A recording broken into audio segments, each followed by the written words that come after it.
morning. I'm Savannah Sellers. Joe is off. Thank you so much for starting your week with me. We are going to begin our show with new uncertainty over a peace deal to end the war with Iran and reopen that critical Strait of Hormuz. On Sunday, President Trump dismissed Tehran's counter-proposal to America's proposal just hours after it was received. The president called it, quote, totally unacceptable. A spokesperson for Iran's foreign ministry responded just this morning, saying his country's plan was, quote, generous and responsible. Now, the impasse with Iran is sending oil prices back up yet again as the president turns his focus now to a high-stakes trip to China. NBC News Washington correspondent Alice Barr joins us with the latest here. Alice, good morning. Good morning, Savannah. And President Trump's upcoming trip to China was delayed once to focus on the war with Iran. Now Democrats are arguing the conflict weakens his ability to cut deals there, though administration officials are predicting good news for American workers. President Trump preparing for this week's high-stakes trip to China to meet with leader Xi Jinping as the war with Iran and its global economic fallout hang over the talks. The president rejected Iran's latest peace proposal, calling it totally unacceptable, without offering details. Iranian state media reporting it focused on ending the war and on security and shipping traffic in the Gulf and Strait of Hormuz, without mentioning nuclear weapons, something President Trump has called a must, reasserting the U.S. will get a hold of Iran's enriched uranium at some point. We have that very well surveilled. If anybody got near the place, we will know about it and we'll blow them up. Citing that very issue, Israel's prime minister underscoring the war is not over. There's still nuclear material, enriched uranium that has to be taken out of Iran. There's still enrichment sites that have to be dismantled. The U.S. Energy Secretary on NBC's Meet the Press suggesting an interim deal might not fully address Iran's nuclear program. Certainly that's got to be possible. While acknowledging gas prices will remain high until the conflict is over and defending the administration for not securing the Strait of Hormuz from the start. We needed to degrade their infrastructure to project terror around the Middle East, to threaten oil supplies in the long run. And we'll deal with this. Democrats pushing back. I will not support arms to the United States or any of our allies, including Israel, in the context of a war that is endangering our national security and Israel's. With no deal to end the war in sight. Iran insists its nuclear program is only for civilian needs, but an international watchdog says its enriched uranium goes beyond what's needed for peaceful purposes. It's also unclear who's leading negotiations, with Iranian officials finally acknowledging their new supreme leader suffered injuries to his back and knee, they say, though they're adamant he's recovering in good health. Savannah? All right, Alice, thank you so much. Well, in that interview with Meet the Press that Alice just mentioned, Energy Secretary Chris Wright said the Trump administration is, quote, open to all ideas to lower prices at the pump. Moderator Kristen Walker has more on their conversation. Hi, Kristen. Good morning. Hello there, Savannah. This week on Meet the Press, I spoke with Energy Secretary Chris Wright about the possibility of the Trump administration suspending the federal gas tax. Let's talk about this debate over the gas tax. States like Georgia, Indiana, Utah have suspended their gas taxes, and there's a bill in Congress, actually, that would temporarily suspend the federal gas tax, which is 18 cents a gallon currently. Would you support suspending the federal gas tax to give families relief right now? Yeah, all measures that can be taken to lower the price at the pump and lower the prices for Americans, this administration is in support of. We are constantly looking for different ideas. We've taken a number of actions, releasing oil from our strategic petroleum reserves, getting 30 other nations to do that in coordination with us. We revised the EPA regulations on summer gasoline blend to make it easier for American refineries to produce more gasoline. We've been in contact with all American refiners, asking them to do shorter maintenance work this spring so they can keep pumping out more products. So we are working every day to offset this rise in prices because of a critical conflict in Iran, to drive prices down, and we're open to all such ideas. So this is significant what you're saying. You're saying that President Trump would be open to suspending the federal gas tax? We're open to all ideas. Everything has trade-offs, all ideas to lower prices for American consumers and American businesses. You can see my full interview and a lot more at meetthepress.com. You can also get more Meet the Press right here on NBC News Now every weekday at 4 p.m. All right, Kristen Walker, thank you so much. Well, for more on all this, let's bring in NBC News political reporter Megan Leibowitz. Megan, good morning. So we just heard there the Energy Secretary say that everything has trade-offs. So let's talk through what that is. What are the potential trade-offs of pausing the federal gas tax? And then how much of an impact would something like that actually have on prices? Would it really be a relief for Americans? Hey, Savannah, good morning. Yeah, so one of the trade-offs could be the way that it impacts the Highway Trust Fund. The federal gas tax, it provides a lot of funding for the Highway Trust Fund, which helps with projects related to highways and mass transit programs. Now, ultimately, this would require an act of Congress to ultimately move to suspend the federal gas tax. As Kristen had mentioned in that interview, Democrats in March had introduced a bill in order to try to temporarily suspend the federal gas tax until October. Now, that gas tax is at about 18 cents per gallon. But according to the Bipartisan Policy Center, it estimated that if the federal gas tax was ultimately suspended, it wouldn't ultimately go down. The price of gas per gallon would not ultimately decrease by the full 18 cents, but instead it estimated that it would decrease by about 10 to 16 cents per gallon. That's because of the way that the gas tax would impact and be impacted by gas suppliers and distributors as well. But, you know, this comes amid these soaring gas prices right now. Yesterday, the national average gas price stood at $4.52 per gallon. That's up more than 50% since the war started. And also in that interview on Meet the Press, Energy Secretary Chris Wright declined to speculate on the possibility of gas prices ultimately hitting $5 per gallon, saying that he did not want to predict prices, Savannah. Megan, I also do want to turn now. We've got some big news on this redistricting battle that we are really just seeing across the country in quite a few states, all ahead of the November midterms.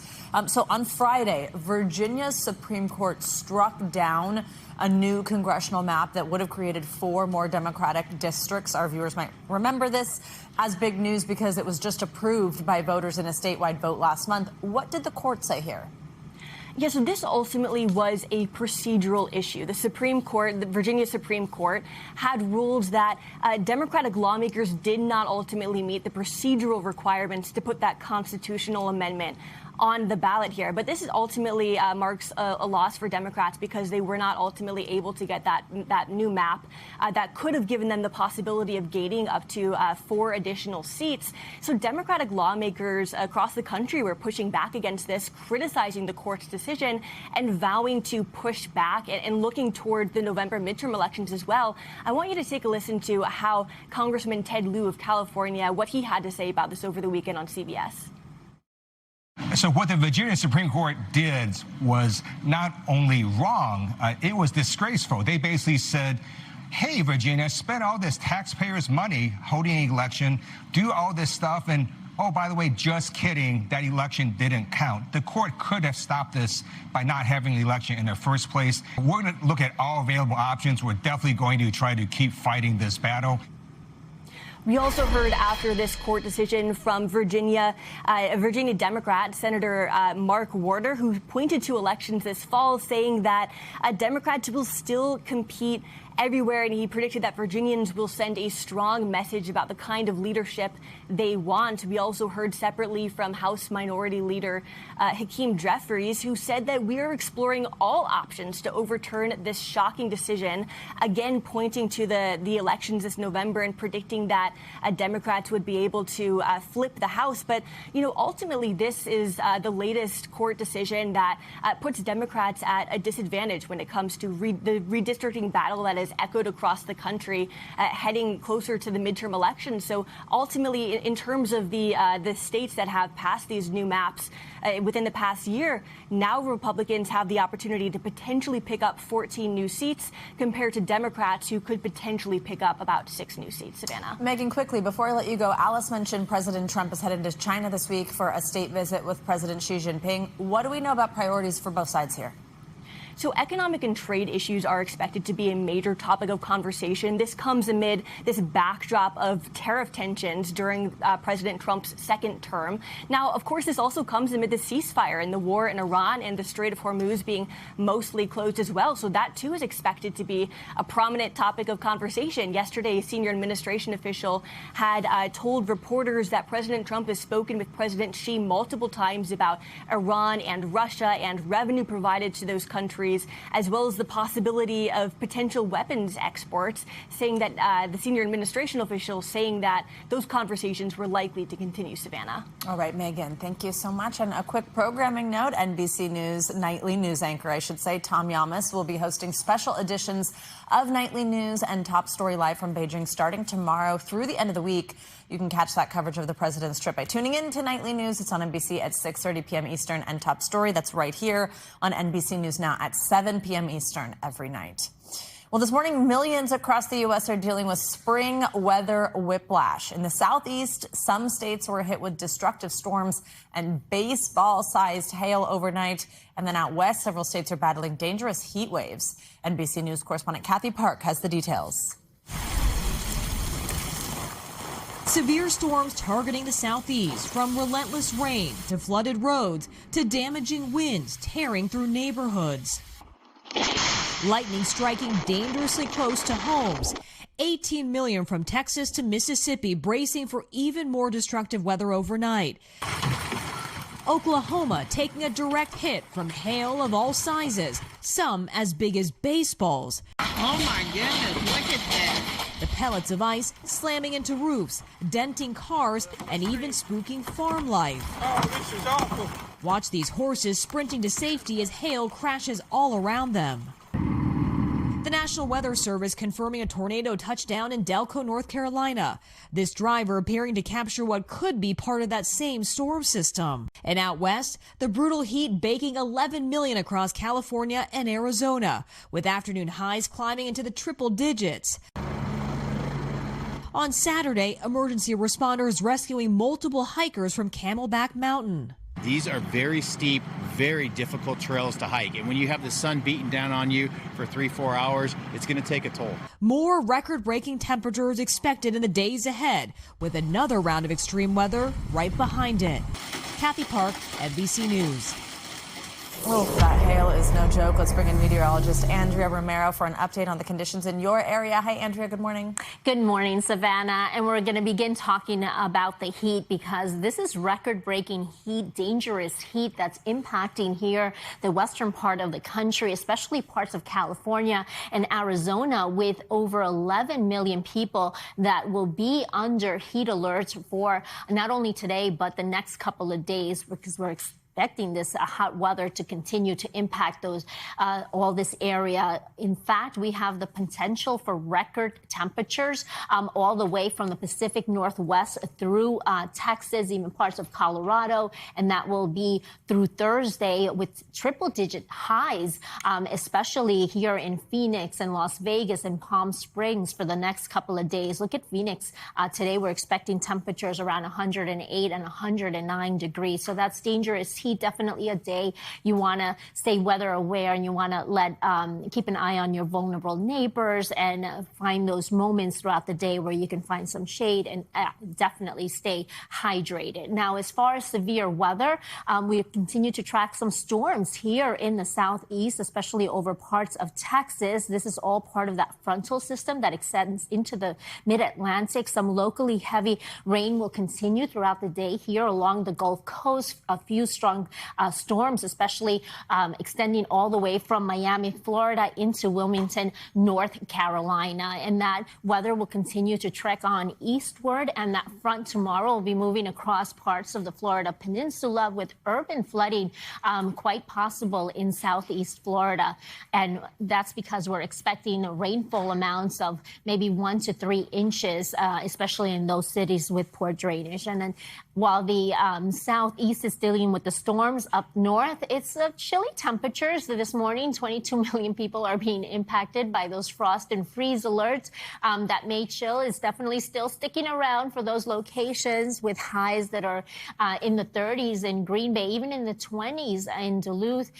Fargo is coming in at 39 degrees. So while we have that record warm temperature, with above average temperatures in the west, we have that cool northeast temperature today, but we can see that that hot air will start moving on eastward, and by late week, it's going to be quite pleasant for May in parts like New York and Norfolk and Cleveland. We're looking at temperatures that are going to be going back into the 70s, and by next weekend, we could be dealing with temperatures into the 80s. And we do have that fire risk up in the northern plains and parts of the Rockies, so we want to make sure we also take care in those areas. No kidding. A lot going on. Important safety reminders. Yes. Thank you so much, Angela. We'll see you in an hour. Well, now let's get to another big story. Overnight, there have been some big developments in that deadly hantavirus outbreak. The 17 Americans who were aboard the cruise ship at the center of this have now arrived back in the United States. Health officials here say one has tested positive for hantavirus while another is showing symptoms. Spanish officials say that positive test was actually inconclusive and a second found it negative. In addition, a French woman also tested positive. She is in the hospital where officials in France say her condition worsened overnight. In all, at least 3 people have died as a result of this outbreak. We have NBC News correspondent Danielle Hamamdjian joining us from Spain's Canary Islands, as well as NBC News correspondent Camila Bernal, who's joining us from Omaha, Nebraska. Good morning to you both. A lot to get to here. Camila, I'll begin with you. And this big news that some of those Americans are potentially testing positive or showing symptoms. What do we know about them at this point? That's right, Savannah. So there are 2 passengers, one that officials say has mild symptoms, the other that they say tested mildly positive for the Andes strain of the virus. So essentially the difference here is that officials with the World Health Organization are saying that that person who Americans say tested positive had 2 different tests done, and one tested negative, the other one tested positive. And so Americans are treating it as a positive test until they conduct more tests and really confirm whether or not this was a false positive or this is indeed a positive case. So what that means is that both of these people will go to essentially a different facility here at the location behind me. This is a biocontainment unit, which means it's a much more specialized unit that has very high-tech filtration systems. It's isolation rooms. It is an area where there is sanitation and de-sterilization of everything essentially that is used. And that's separate from the other area of this medical unit here behind me, where it's more of a quarantine location. And officials had described it as, say, hotel rooms, for example, where people will still have the option to have connections through digital chats or through virtual conversations with people. They say they have gym equipment, their meals delivered to them. So that's more of essentially a hotel stay for the rest of the passengers. Now, the question is, how long will all of these passengers have to stay here? U.S. officials have not really said if they will have to stay here or for how long. So we are waiting for a press conference to hopefully get more confirmation on that, Savannah. Yeah, Camila, a couple more questions on that. First, let's just talk through what these Americans have been through and a little bit more about what happens next. So tell us about this journey home for the 17 of them. But then also, I think what you're saying is behind you is this specialized unit where this positive test will be specifically quarantined with the type of equipment that was able to handle things like Ebola and I know the early days of the COVID pandemic. But walk us through what we think happens generally now for the 17 of them in terms of quarantining, when they go home, how they go home. What does any of that look like? Correct. So this is the national quarantine unit. And like I mentioned, there are essentially 2 separate areas. One would be the biocontainment unit. The other just would be the area where they would quarantine. And so the idea is to get them assessed as soon as they essentially can do that this morning, because we saw the 3 buses arrive here. They landed at around 1:30 local time in the morning, a highly trained team of doctors, nurses, and staff ready to essentially help them in these next steps. Now, the question is, like I said, how long long? We do not have answers to any of that, but we know that each and every one of them would be assessed and then that decision would be made. The problem with this virus is that it could incubate for a period of about 6 weeks, which is why it's possible that we're now seeing symptoms, even though these people have been on this ship for weeks. And so the question for authorities will be, how long do they think it's necessary for them to continue to monitor whether it's here or whether they go home and continue to do temperature checks, because that's what some of the passengers that were already off the ship were told to do, was to just monitor themselves. So we'll see what officials decide in terms of what they essentially see necessary after the assessment this morning, Savannah.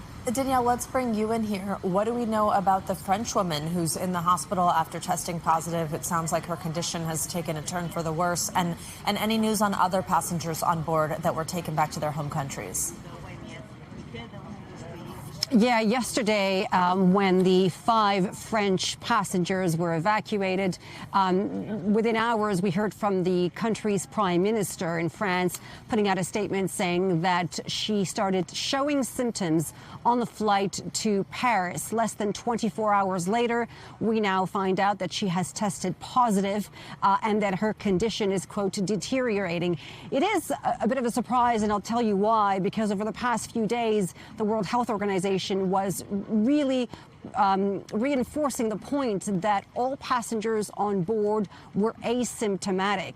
And we had seen over the past few days as well other cases, namely the flight attendant from that KLM flight from Johannesburg to Amsterdam. There was another woman in Spain. Both had developed symptoms and their tests had come back negative as well. So there was hope that this would be yet another case. Some good news to point out: the British man in South Africa who has the virus, we understand from Reuters, they are reporting that his condition is improving. So a bit of good news there, Savannah. Oh, definitely. Danielle, walk us through the evacuation we saw take place yesterday. How did that all come together? Yeah, we were here in the very early morning hours of Sunday morning in the dark when we saw the ship appear, and it has anchored off the coast of this very remote port in Tenerife, and it has not moved. Instead, what we have been seeing are crews in hazmat suits ferrying the passengers, 5 passengers at a time. They're not able to take anything more than a few of the basic belongings like cell phones. And as soon as they step on land, almost immediately they are boarding buses heading straight for the airport, which is about a 10 minutes drive. And there they are hosed down, decontaminated before boarding their flights back home. 94 people were evacuated yesterday from 19 different countries, 7 different flights. 1 more flight is expected today to the Netherlands. There are Australians on board. We understand there was a technical issue with their flight. They will be disembarking within a few hours. The ship was refueling this morning. But once they're out, the ship carrying 30 crew members as well as the body of a deceased passenger will be setting sail for the Netherlands, where the ship will be decontaminated. Savannah. All right, Danielle and Camila, thank you both very much. We thank you for watching, and remember, stay updated on breaking news and top stories on the NBC News app or watch live on our YouTube channel.